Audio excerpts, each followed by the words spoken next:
রাজ্যের স্বাস্থ্য ব্যবস্থার ক্ষেত্রে মাঝে মধ্যেই বিভিন্ন ধরনের অভিযোগ উঠে আসে।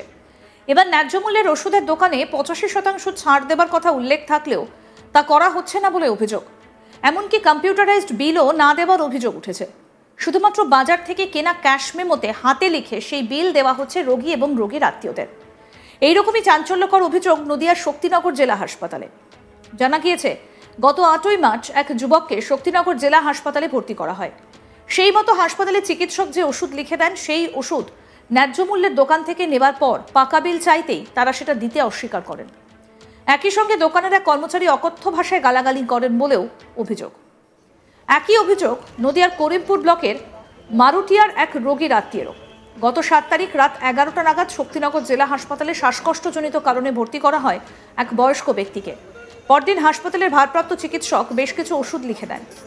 সেই ওষুধ কিনতে হাসপাতাল চত্বরে থাকা ন্যায্য মূল্যের ওষুধের দোকানে যান রোগীর আত্মীয়। সেক্ষেত্রেও একই পরিস্থিতির সৃষ্টি হয়। ওষুধ দেবার পর কোনো রকমে বিল দিতে রাজি হয়নি দোকান কর্তৃপক্ষ। পরবর্তী সময় সেই ওষুধ নিয়ে বাইরে দোকানে দেখানো হয়। তখন রোগীর আত্মীয় জানতে পারেন যে দাম নেওয়ার কথা তার চেয়ে বেশি দাম নেওয়া হয়েছে। ওখানে দেখেন 85% লেখা আছে, 30% ডিসকাউন্ট করছে। এই হচ্ছে রাজ্যের স্বাস্থ্য ব্যবস্থা।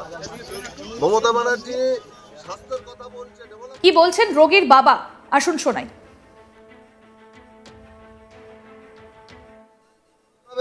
দাদা, আমার ছেলের বুকে ব্যথা নিয়ে গত রাত্রে এখানে শক্তিপুর হসপিটালে ভর্তি হয়েছে। আমি আজকে মুর্শিদাবাদ থেকে এসেছি। আমার ভাইরা এবং পাড়ার ভাগ্নে মামারা নিয়ে এসে ভর্তি করেছিল, যারা একসঙ্গে কাজ করছে আপনাদের পৌরসভায়। এবার এই অবস্থায় ছেলে সুস্থই ছিল, তারপরে আবারও হঠাৎ করে 6টার পরে প্রচণ্ড যন্ত্রণা শুরু হয়। আমাকে 2টো ইঞ্জেকশন লিখলো। এখানে আসলাম, এইখানে বলার পরে ন্যায্য মূল্যের দোকান আমাদের কাছে নেই। আমি এখান থেকে বাইরে আবার গেলাম, বাইরে থেকে নিয়ে গেলাম। তারপরে আবার ডাক্তারবাবু টপটি বলে একটা টেস্টের একটা কিট লিখলেন, সেটা নিয়ে এসেছিলো আমার ভাই। এই হচ্ছে সেই কিটের বক্স, যার কোনো প্রাইস রেট এমআরপি লেখা নেই। আর এই হচ্ছে কাঁচা বিল। আমি ওটা করার পরে নিচে এসে যখন জিজ্ঞেস করলাম, আমাকে অকথ্য ভাষায় কথা বলতে লাগলো। এই দোকানে যিনারা বসে আছেন কাউন্টারে, বাইরে অনেক লোক দাঁড়িয়েছিলেন চায়ের দোকানে, এবং অনেক রুগীর আত্মীয় স্বজন দাঁড়িয়েছিলেন।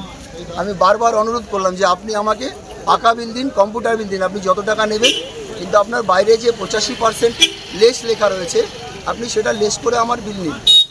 এবং আপনি যদি তাও না দেন, আপনার যদি জিএসটি বিল লাগে সেটাও নিন, নিয়ে আপনি আমাকে পাকা দিবেন। উনি কোনো মতেই আমাকে দিতে নারাজ। আমি তারপরে আমার ভাইকে নিচে ডাকি, এবং যে ওয়ার্ডে কাজ চলছে আমাদের ভাইয়েরা ছেলেরা কাজ করছিল, সেখানকার কাউন্সিলর দাদা সহ আরও ওখানকার ভদ্রলোক এসছেন, সমাজসেবী বিশিষ্ট লোক এসছেন। তাদের পূর্ণাঙ্গ সহযোগিতায় আমি আপনাদের কাছে বিচার চাইছি। এদিকে এই বিষয়ে ন্যায্য মূল্যের ওষুধের দোকানের তরফে খোকোনাইট জানান, নতুন স্টাফ ভুল করে ফেলেছে, তবে হুমকি দেবার অভিযোগ অবশ্য মানতে চাননি তিনি। কি বলছেন শোনাবো। দোকানের কর্মী খোকোনাইটের কি বক্তব্য শুনুন। আমাদের নতুন স্টাফ তো, তাই জন্য এরা একটা ভুল করে ফেলেছে। যে ও বলতে পারতো যে 85% যখন বলেছিল সেটা দিয়ে ওরা ভুল করেছে, জানে না, ওরা ভুল করে ফেলেছে। এই দীর্ঘদিন এই কমপ্লেনটা আসছে যে যেদিন থেকে আপনাদের দোকান চালু হয়েছে সেদিন থেকে 85% ছাড় দেওয়া লেখা রয়েছে, কিন্তু আপনারা 85% ছাড় দিচ্ছেন না, এবং পেশেন্ট পার্টিরা দাবি করলেও আপনারা এখান থেকে হুমকি দেওয়া হয় যে আপনারা যা পারবেন করে নেবেন। এইরকম বহুত ঘটনা এর আগেও ঘটেছে। তারা যদি মালটা ফেরত দিতে যায়, তখনও আপনারা সেই টাকাও তারা ফেরত দেন না। আপনারা এটা শুনুন, আপনার কথাটা ঠিকই আছে। কি হয়েছে, মালটা আমরা ওইভাবে বলি না, আমরা বলি আপনার যদি ওষুধ লাগে, এই ওষুধটা লাগবে না, তার বদলে ওষুধ নিয়ে যান। আমরা এইটা বলি, কেন মাল ফেরত নেবো না? আপনি 5টা মাল নিলেন, আপনার 2-3টে লাগবে, 2টো ফেরত দিতেই পারেন। আর যদি অন্য কোনো ওষুধ লাগে, আপনার ওইটা নিয়ে যান, এই দামে যেটা হবে সেইটা নিয়ে যান। এই হচ্ছে আমার বক্তব্য, বুঝলেন তো? তা একটা ওষুধ নিয়ে দীর্ঘদিন তো হচ্ছে না আমার 85%। সেক্ষেত্রে যদি কাস্টমারের যদি ওষুধ না প্রয়োজন হয়, সেক্ষেত্রে কেন মানি ফেরত দেওয়া হয় না? মানি ফেরত দেওয়া হয় না, টাকা পয়সা ফেরত দেওয়া হয় না। শোনো এটা তো অনেক ক্ষেত্রে মানি ব্যাগ দেওয়া হয়, আবার উনি যদি মনে করেন এই ওষুধটা আমার লাগবে না, এই ওষুধ দিন আমরা ওইটাই ফেরত দিয়ে ওই দামে ওষুধটা দিয়ে দিই। এর আগেও তো একটা ঘটনা ঘটেছিল, সেখানে টাকা পয়সা ফেরত দেওয়া হচ্ছিল না, এমন ঘটনা ঘটেছিল। আমি ঠিক জানি না। ঘটনা হচ্ছে, হ্যাঁ বলুন।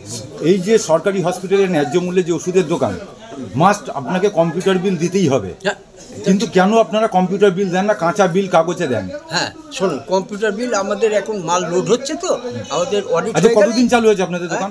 এই তো 3 মাস হলো। 3 মাসের ওপর হয়ে গেছে। হ্যাঁ, আপনি এইটাও জিজ্ঞেস করুন স্বাস্থ্য ভবনে যে আমাদের কম্পিউটার বিলের এই লিঙ্কটা কবে থেকে দিয়েছে। আপনি আপনার স্বাস্থ্য ভবনে গিয়েও জিজ্ঞেস করে নিতে পারেন। টপ কিট বিক্রি করতে পারেন আপনারা? হ্যাঁ হ্যাঁ পারেন।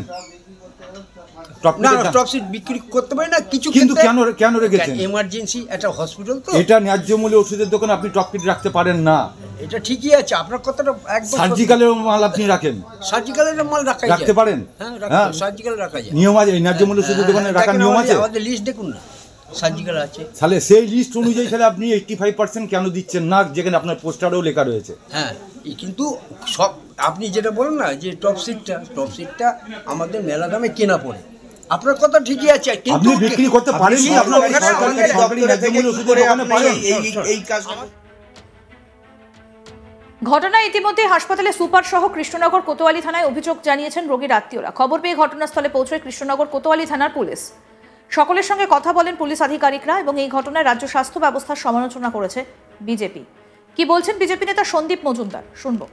দেখুন, প্রথম কথা বলি, মমতা ব্যানার্জি স্বাস্থ্য ব্যবস্থা সারা পৃথিবীর মধ্যে উন্নত, এটা তিনি প্রচার করেন।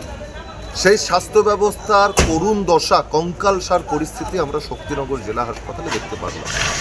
ন্যায্য মূল্যে রাজ্য সরকারের সাথে যৌথ উদ্যোগে একটা ন্যায্য মূল্যের ওষুধের দোকান শক্তিনগর জেলা হাসপাতালের ভেতরে রাজ্য সরকার অনুমোদিত একটা দোকান দেওয়া হয়েছে। সেখানে ফ্লেক্সে লেখা আছে যা ওষুধ কিনবেন সেই ওষুধের ক্ষেত্রে 85% ছাড় আপনারা পাবেন। জলজল করছে সেই ফ্লেক্স।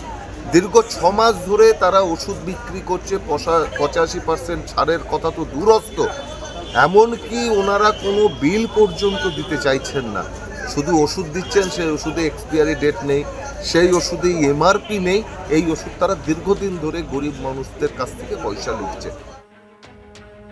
আমাদের প্রতিনিধি নিলয় ভট্টাচার্য কি প্রতিবেদন তুলে ধরেছেন, শোনাবো এবার। রাজ্য সরকার ঘোষিত ন্যায্য মূল্যের ঔষধের দোকান রয়েছে রাজ্যের বিভিন্ন হাসপাতালে। সেই একই চিত্র কিন্তু নদিয়ার শক্তিনগর জেলা হাসপাতালেও রয়েছে এই ন্যায্য মূল্যের ওষুধের দোকান, এবং সেখানে কিন্তু বড় বড় করে লেখা রয়েছে 85% ছাড়। অর্থাৎ এই ন্যায্য মূল্যের ওষুধের দোকানে যখনই কোনো রোগী, অর্থাৎ শক্তিনগর জেলা হাসপাতালের কোনো রোগীর আত্মীয় রোগীর জন্য ঔষধ কিনতে যাচ্ছে, সেখানে কিন্তু 85% ছাড় পাচ্ছেন না। অথচ যা নির্ধারিত মূল্য ওষুধের দাম, তার চাইতে তাদের কাছ থেকে বেশি নেওয়া হচ্ছে বলে অভিযোগ। শুধু তাই নয়, এই ওষুধ নেওয়ার ক্ষেত্রে যে কম্পিউটারাইজড বিল, সেটিও কিন্তু দেওয়া হচ্ছে না এই সহায়ক মূল্য অর্থাৎ ন্যায্য মূল্যের ঔষধের দোকানের থেকে। কি দেওয়া হচ্ছে, সেখানে একটি বাজার থেকে কেনা যে ক্যাশ মেমো, সেই ক্যাশ মেমোতে লিখে তাদের অর্থাৎ রোগীর আত্মীয়কে দেওয়া হচ্ছে ঔষধের নাম, কবে ব্যাচ নাম্বার, দাম কত, কোন রকম কোনো কিছু উল্লেখ থাকছে না সেই ক্যাশ মেমোতে। অর্থাৎ কম্পিউটারাইজড বিলে কিন্তু এই সমস্ত উল্লেখ থাকা একেবারেই জরুরি। কেননা যে কোনো মুহূর্তে রোগীর যদি পরিস্থিতি বা অবনতি ঘটে, শারীরিক পরিস্থিতির অবনতি ঘটে, তাহলে কিন্তু এটি বিভিন্ন জায়গায় কিন্তু তারা আইনের দ্বারস্থ হতে পারবে। আর তার উল্টো চিত্র একেবারে শক্তিনগর জেলা হাসপাতালে। এখানে ন্যায্য মূল্যের ওষুধের দোকানে উপরন্ত দাম নেওয়া হচ্ছে বেশি, তারপরেও দেওয়া হচ্ছে না কোনো রকম ক্যাশ মেমো। অর্থাৎ বাজার থেকে যে ক্যাশ মেমো কিনতে পাওয়া যায়, সেই ক্যাশ মেমোতেই ওষুধের নাম উল্লেখ করে সেখানে দাম নির্ধারণ করা হচ্ছে, তবুও অত্যন্ত জোরাজুরির পরে। আর এমনই চাঞ্চল্যকর বিষয়টি সামনে আসার পর রীতিমতো নড়েচড়ে বসেছে সাধারণ মানুষ। শুধু তাই নয়, রাজনৈতিক দল বিজেপিও কিন্তু উঠে পড়ে লেগেছে।